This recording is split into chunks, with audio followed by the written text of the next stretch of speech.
Querido ouvinte, seguindo com a nossa proposta de abordar assuntos relacionados aos distúrbios emocionais e mentais, né, por conta desse mês ser o mês conhecido como Setembro Amarelo, a gente vai seguir aí apresentando algumas ferramentas, algumas ferramentas de despertar de consciência, né, que são muito pragmáticas e muito efetivas, né? Aliás, por serem tão simples, muitas vezes as pessoas desconfiam, né, não acreditam que elas funcionam. E tá tudo bem, ok não acreditar, é natural que seja assim, porque eu mesmo e a Eliane, no começo, a gente também não acreditava, a gente também desconfiou bastante, né? Aliás, a gente foi ensinado que essas coisas não funcionam, né? A gente foi ensinado que para que as coisas deem certo, precisa ser difícil, precisa ser complexo, tem que depender de alguém, né? Tem que depender de alguém que seja especialista, que tenha estudado por muito tempo, que tenha grande experiência no assunto. Gente, isso é uma grande mentira. É possível ser fácil e ser simples. A gente sempre diz aqui no programa, baseado em tudo que a gente estudou sobre física quântica, sobre cabala, sobre filosofia, sobre constelação familiar, enfim, tem um monte de coisa. Não precisa acreditar nessas ferramentas de acesso à consciência, gente. Experimenta. Experimenta e tira as suas conclusões. Aliás, eu e a Eliane, pela experiência que a gente tem, a gente sabe que de nada adianta a gente vir aqui na rádio falar para você experimentar essas ferramentas de expansão de consciência, de falar para você experimenta essas terapias vibracionais. Não adianta nada a gente vir aqui e falar para você passa por uma sessão de barras.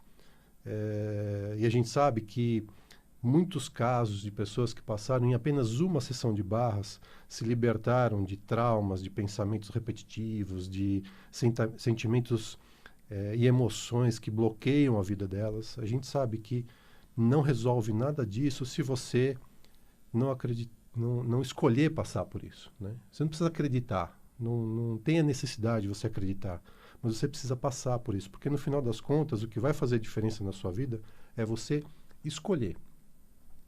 É escolher passar por uma sessão e sentir você mesmo os efeitos dessa sessão, perceber você mesmo as mudanças que ela pode proporcionar, tá? Na PNL, gente, tem uma premissa que diz assim: se é possível para um, é possível para todos. Eu e a Eliane, nós experimentamos e praticamos todos os dias aquilo que a gente fala aqui na rádio. E é por isso que a gente tem tanta convicção que, de fato, essas ferramentas funcionam e podem ajudar você. Porque se funciona para a gente, funciona para qualquer pessoa. Só que você tem que escolher. Você tem que escolher colocar tudo isso em prática, né? Bom, na semana passada a gente lançou aqui como contribuição para a campanha de conscientização ao suicídio e pela campanha de conscientização também das doenças emocionais, que é agora em outubro, uma forma para que os ouvintes pudessem participar do nosso programa enviando para a gente pelo WhatsApp uma questão que está afligindo eles, né? E nós escolhemos um desses casos para trazer aqui no programa algumas reflexões e algumas ferramentas que podem ajudar a sair desse estado de limitação que a gente muitas vezes se coloca ao longo da vida. Nós falamos que nessa realidade nós somos espelhos uns dos outros, né? E sendo assim, o caso que a gente vai trazer de um ouvinte pode muito bem ajudar a vários outros ouvintes, né, Eliane? Então, como que foi a participação dos ouvintes? Então, a participação foi muito legal. Nós ficamos surpresos com a quantidade de contatos e relatos. E olha que interessante, nós recebemos vários pedidos de ajuda. É isso mesmo, pedidos de ajuda. E isso é muito legal, porque se você perceber e reconhecer que precisa de ajuda, não aquela ajuda no sentido que você é um coitadinho e precisa de uma outra pessoa para resolver suas questões, mas ajuda no sentido de dizer a você que você não está sozinho, que tem pessoas que estão com você, pessoas que querem que você tenha uma vida de facilidade, de alegria, de prosperidade, de pessoas que passaram por isso que você está passando também e escolheram criar a vida que elas desejam. Então, se você reconhecer e aceitar que precisa de ajuda, nesse sentido que eu disse, você já caminhou 50% para mudar de trilho, para mudar o trilho da sua vida. E dentre esses contatos que tivemos, escolhemos um caso de uma ouvinte lá de Pelotas, Rio Grande do Sul. Então, desde já um grande beijo para o pessoal aí do Rio Grande do Sul, para o pessoal de Pelotas. E o nome dessa ouvinte é Fernanda. Nós vamos falar sobre o nome dela porque ela pediu privacidade. E ela nos disse o seguinte, abre aspas para Fernanda de Pelotas. Sempre me considerei uma pessoa espiritualizada. Sempre gostei de temas espirituais e sempre procurei ser uma pessoa boa. Nunca fui de fazer fofocas, nunca gostei de conflitos. Considerava ser uma pessoa da paz. Tenho 53 anos, casada há 33 anos, mãe de 3 filhas. Tenho uma vida que muitos gostariam de ter. Sou dona de casa, vivemos bem, tenho uma família amorosa, mas sinto que me falta algo. Há anos eu sinto uma tristeza que eu não sei porquê. Parece que me falta alguma coisa. E a decepção que tenho pelas pessoas, pelas atitudes das pessoas, me deixa cada vez pior. Vejo que a hipocrisia e a falta de empatia das pessoas me levam cada vez mais para esse lugar vazio. E a cada dia me pergunto, o que estou fazendo aqui nessa vida? Não vejo mais sentido nas coisas que eu faço. Poderia me ajudar?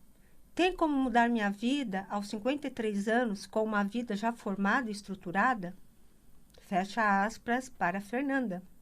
Bom, você que está nos ouvindo ou nos assistindo, alguma vez você se sentiu como a Fernanda de Pelotas? Ou você está vivendo uma vida igual da Fernanda? Pois é. Como eu disse, nós somos espelhos uns dos outros, né? Vamos começar a refletir sobre a questão da Fernanda.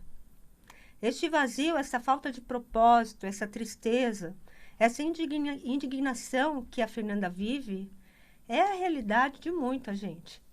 E eu posso te dizer isso porque eu vivi também essa situação por quase, ou melhor, por mais de 40 anos. E eu sei que é bem desafiante, que é angustiante. De fato, parece não haver sentido para continuar vivendo.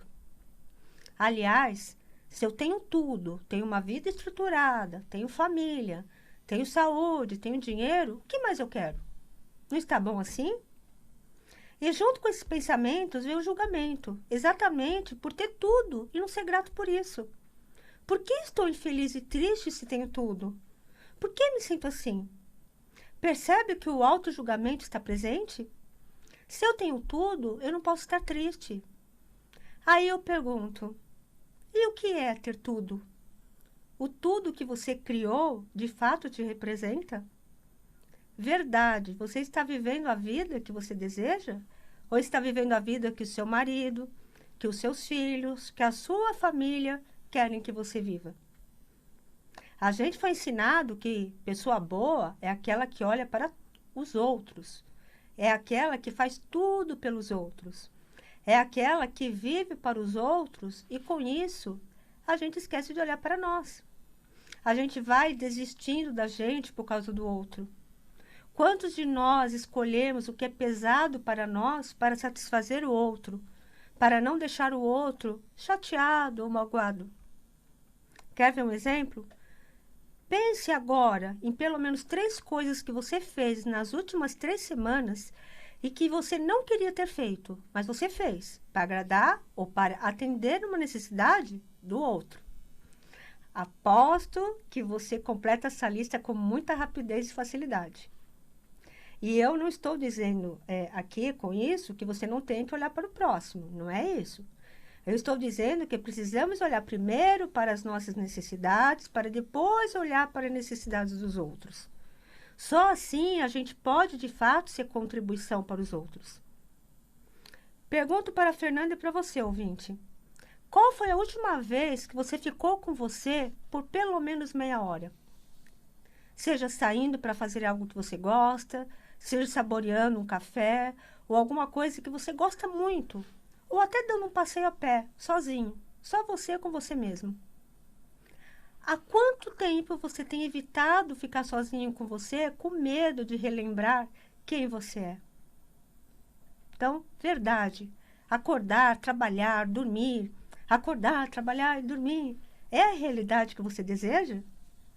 Viver os dias no piloto automático, com certeza, vai te trazer um sentimento de impotência, de incapacidade, de vazio. A vida é muito mais do que isso. A gente foi ensinado que para evoluir ou para alcançar o reino de Deus, a gente precisa passar pela dor e pelo sofrimento. E sendo assim, você não pode ser feliz, você não pode ter diversão, você não pode ter alegria. Quem nunca ouviu, quando criança, a seguinte frase ou as seguintes frases: tá rindo muito hoje, amanhã vai chorar? Ou pouco riso, sinal de pouco siso? Ou ainda, tá tudo tão bom que algo de ruim vai acontecer? Que horror, né? Mas é assim. Com as coisas dessa realidade, com os compromissos, com as formas e estruturas, com a competição, enfim, com tudo isso, a gente vive o dia a dia no automatismo, sem presença, sem viver o agora. E esquecemos, ou o que é pior, esquecemos e desistimos de nós mesmos. Nessa realidade, vivemos desconectados do nosso ser, da nossa essência. Passamos nossas vidas olhando para fora, olhando para o exterior, olhando para o outro, e assim nos desconectamos. E assim deixamos de fazer coisas que nos dão prazer, coisas que nos deixam felizes, nos julgamos o tempo todo e a vida vai ficando cada vez mais pesada. Outra coisa para refletir no caso da Fernanda é que ela diz que tem uma família perfeita, tem uma vida estruturada. Verdade, um ser criativo que você verdadeiramente é, a centelha divina que você é, fonte de criação, escolhe uma estrutura para viver? Veja que é exatamente por causa das formas e estruturas desta realidade que nós vivemos numa prisão, vivemos na limitação. Eu não estou dizendo que não devemos ter família ou uma vida estruturada, não é isso. Mas o quanto de fato você está disposto a abrir mão das estruturas que você criou até hoje para ser realmente você? O quanto você está disposto a destruir tudo o que construiu e começar de novo? E não precisa responder. Sente a energia da pergunta. A pergunta sempre empodera. Quantas pessoas permanecem num casamento por toda a sua vida, mesmo sendo um casamento que não é mais contribuição, que não é mais nutritivo, para honrar os compromissos que assumiu perante a família, perante a religião ou perante uma sociedade repleta de formas e estruturas? Quantas pessoas passam por toda a sua vida trabalhando com algo que não gosta, ou com algo que até gosta, mas não é mais contribuição, só porque estudou, fez uma faculdade, se formou e por isso tem que se aposentar fazendo isso?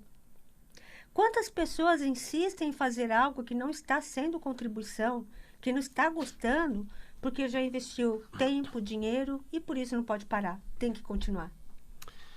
Pois é, gente, mas é que tá, né? Mudar de vida. Quanto que você está disposto a mudar de vida? Independente da idade que você tem. Começar de novo, gente, é questão de escolha, né? Sabe o Dr. Drauzio Varela, né? Um médico super conhecido aí? Ele, até os 36 anos de idade, ele fumava de 15 a 20 cigarros por dia. Ele tinha uma vida completamente sedentária. Hoje ele tem, se não me engano, 75 ou 78 anos. Né? E ele corre maratona. Para quem não conhece, a maratona é uma prova de 42 quilômetros de extensão. E ele, no auge dos seus 75 anos de idade, consegue correr uma maratona, ou seja, consegue correr 42 quilômetros em 4 horas. A fantástica Cora Coralina, uma das mais importantes escritoras e poetisas brasileiras, viu o seu primeiro livro, chamado Poemas dos Becos de Goiás, ser publicado quando ela estava com 75 anos de idade. Sabe aquela cozinheira, a culinarista Palmirinha? Aquela senhora apareceu na TV uma vez, né? Começou a fazer receita e hoje ela é apresentadora de um programa de TV. Quando ela apareceu pela primeira vez na TV, ela tinha 68 anos de idade. A gente poderia passar o programa inteiro, gente, listando aqui casos de pessoas que escolheram mudar de vida sem se importar com a idade que tinham no momento. Se você olhar para você como um ser físico, somente como um corpo, você certamente enxergará um corpo que está envelhecendo e que um dia vai morrer. E isso não te trará nenhuma motivação para seguir adiante. Agora, se você lembrar quem você verdadeiramente é, que é um ser infinito, uma centelha divina, que vai além das fronteiras desse corpo físico, você começa a despertar a energia criadora que existe dentro de você. Porque aquilo que for pesado é uma mentira na sua vida. Olhar para as coisas do seu dia a dia e escolher o que é leve para você é o segredo. Você vai começar a preencher o vazio que está dentro de você, escolhendo coisas que são leves, coisas que vão te dar prazer, coisas que vão te deixar feliz. Em Axis, a gente diz que escolhas criam as nossas realidades. Basta escolher. E se não tiver legal, se não for contribuição para você, escolhe de novo. O livre-arbítrio, gente, é o que a gente tem de mais sagrado e legítimo na vida. E por fim, a Fernanda diz que se sente decepcionada com as atitudes das pessoas. Diz que são hipócritas e que não são empáticas. Tudo isso que você diz são pontos de vistas. Dizer que as pessoas são hipócritas e não são empáticas é uma percepção sua. Isso é julgamento. Gandhi já dizia, seja você a mudança que você quer ver no mundo. O Dr. Dan Heer, cofundador do Axis, escreveu num livro, e eu já deixo a dica aqui, a gente super indica esse livro, principalmente para você que está passando por um momento de depressão, que é o livro Sendo Você, Mudando o Mundo. Ou seja, como seria olhar para o mundo, para essa realidade e perguntar, como eu posso mudar isso? Como eu posso ser a contribuição que o mundo requer? Eu posso mudar isso? Veja que são perguntas que vão te empoderar a mudar uma realidade que não serve para você, sem entrar em conflito com a realidade deste mundo. Existem coisas no mundo, há coisas acontecendo que a gente sabe que não são contribuição. Mas ficar no julgamento ou lutando contra elas, contra essas coisas, só vão criar mais disso. Ficar apontando o que está errado no mundo não vai mudar as coisas, só vai criar mais disso. A partir do momento que você tem a consciência de quem você é, você se empodera e começa a criar uma realidade que funciona para você, escolhendo aquilo que é leve para você. Quando você elimina o julgamento e o auto-julgamento da sua vida, o mundo ao seu redor começa a mudar também. E para concluir, para ajudar a nossa querida ouvinte Fernanda de Pelotas, e a todos que estão nos ouvindo e que se sentem como a Fernanda, com uma tristeza profunda, um vazio interior sem nenhum propósito de vida, faça uma sessão de barras de Axis. Procure um praticante de barras na sua cidade e corra suas barras. Temos muitos relatos de pessoas que superaram a depressão, a síndrome do pânico, o transtorno de ansiedade, dentre outras coisas, correndo as barras. E além de correr as barras, faça a seguinte pergunta, pelo menos por 3 dias seguidos. Como pode melhorar? Para tudo aquilo que você considera legal na sua vida e para tudo aquilo que você não está tendo contribuição. Pergunte por 3 dias seguidos como pode melhorar. E queremos dizer ainda para a Fernanda e a todos que estão encontrando, aliás, a todos que não estão encontrando sentido na vida, sentido nas suas vidas. Vocês não estão sozinhos.